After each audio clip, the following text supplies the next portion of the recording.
Assalamualaikum warahmatullahi wabarakatuh. Kami dari kelompok 1 mempresentasikan hasil diskusi kami yang berjudul meluluhlantahkan kompleksitas dan bekerja lebih cepat. Sebelum memulai presentasi, perkenalkan anggota kelompok kami terlebih dahulu. Yang pertama ada saya, Novi Wulandari, NPM 0192, dan Irfan Latif Prayogo, NPM 0207, Nisha Aurelia Putri, NPM 0210, Muhammad Karjasa, NPM 0217, Heviana Intan, NPM 0221, dan Eka Pratiwi, NPM 0222. Yang pertama adalah orang-orang pintar berpikir simpel. Di dunia ini, kita dapat membedakan dua jenis orang pintar. Yang pertama adalah mereka yang sekedar pintar, dan yang kedua adalah mereka yang disebut pintar karena menciptakan implek yang luar biasa. Ya, selanjutnya saya akan melanjutkan presentasi dari Mbak Novi. Nah, perkenalkan dulu, nama saya Irfan Latif Prayogo, NPM 1701010207.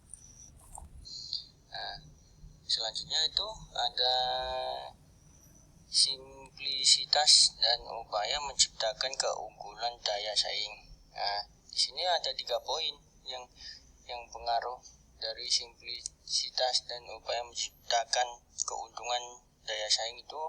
Yang pertama itu ada pemanfaatan waktu yang berbeda. Itu ada pemanfaatan waktu yang berbeda itu. Di sini tuh ada poinnya, itu ubah cara pemanfaatan waktu. Nah, yang kedua itu ada kembali pada kebutuhan manusia. Itu ada beberapa poin yang penting yang harus diperhatikan. Yang pertama itu lebih simpel dalam mencari tahu. Yang kedua itu merasa lebih simpel. Yang ketiga itu ada bekerja lebih mudah. Yang keempat, yang terakhir itu adalah lebih mudah menciptakan keberhasilan. Saya Nisha Aurelia Putri, NPM 0210, akan melanjutkan presentasi dari presenter sebelumnya. Untuk yang ketiga yaitu tentang pemimpin dengan navigasi. Struktur perusahaan yang mendukung untuk menciptakan aturan-aturan pemain baru atau sikap menjadi market leader.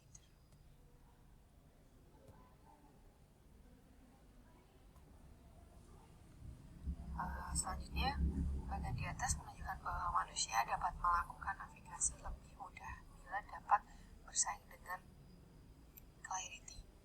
Clarity berarti kejernihan, yaitu kejelasan dalam berbagai hal. Organisasi dengan clarity berarti memiliki kejelasan. Pemimpin tahu apa yang harus dikerjakan dan kapan hal itu harus diselesaikan. Demikian pula bawahan-bawahannya.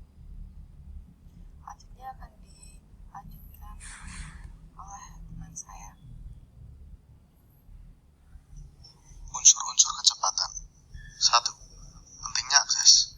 Terbukanya akses bagi siapa saja untuk memperoleh apa saja secara bebas. Yang kedua, berpikir cepat. Berpikir cepat artinya fokus pada hal-hal pokok dan mampu merespon dengan cepat. Yang ketiga, pengambilan keputusan yang cepat. Berpikir cepat artinya memiliki kemampuan memproses informasi dengan cepat. Saya Heviana akan melanjutkan presentasi dari Muhammad Karjasa. Bingkai eksekutif. Ada 4 jenis bingkai eksekutif yang disebut Green 1999 sebagai tipe headline atau D adalah eksekutif dengan kepemimpinan kuat tetapi emosinya sangat dikendalikan. Tipe ilustrasi atau E, yaitu kepemimpinannya kuat dan ia bekerja dengan emosi namun tidak emosional. Selanjutnya tipe logo atau O, ini adalah bingkai eksekutif yang kepemimpinannya lemah tetapi emosinya lepas. Tipe analisis atau segi 4, ini adalah tipe yang terlemah, kepemimpinannya lemah dan emosinya sangat dikendalikan.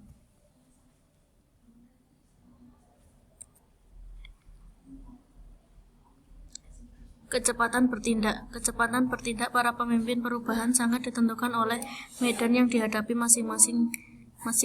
Ritwood, Goldwasser, dan Street 2001 membagi tindakan ke dalam 4 kategori dengan mengibaratkan dunia ini sebuah pertandingan atletik. Dalam dunia atletik, khususnya lari, dikenal 4 jenis lomba, yaitu lari cepat, lari rintangan, dasar lomba, dan maraton. Disiplin diri. Hampir semua perubahan besar di dunia ini berhasil dijalankan oleh para pemimpin besar. Para pelaku perubahan atau change makers memiliki sesuatu yang tidak banyak dimiliki orang lain, yaitu self-disiplin atau disiplin diri. Mereka semua sepakat sebelum memimpin orang lain, mereka harus mampu mengendalikan dirinya terlebih dahulu. Saya, Eka Pratiwi, akan melanjutkan presentasi dari Mbak Heviana. Untuk poin 7 ada antisipatif, yaitu salah satu lambannya suatu proses dalam menghadapi suatu perubahan adalah karena manusia gagal melakukan antisipasi. Contoh dari antisipasi sendiri adalah rajin menabung sejak muda untuk jaga-jaga di masa tua. Dan yang kedua adalah melakukan perawatan pada mesin operasional untuk meminimalisir kerusakan dari mesin tersebut. Untuk poin 8 ada kerjasama tim.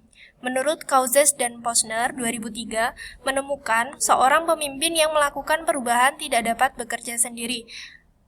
Kerja sama tim sendiri merupakan suatu kemampuan untuk bekerja sama dalam mencapai visi dan misi bersama sebuah perusahaan. Dan untuk poin terakhir yaitu memanfaatkan teknologi. Sejak manusia mengenal teknologi informasi, dunia menjadi lebih terbuka, lebih instan, lebih mudah, dan relatif lebih murah. Teknologi informasi membuat benda-benda menjadi lebih cerdas, bekerja sendiri, dan menimbulkan dampak kematian bagi jarak, waktu, antrean, dan dunia perantara.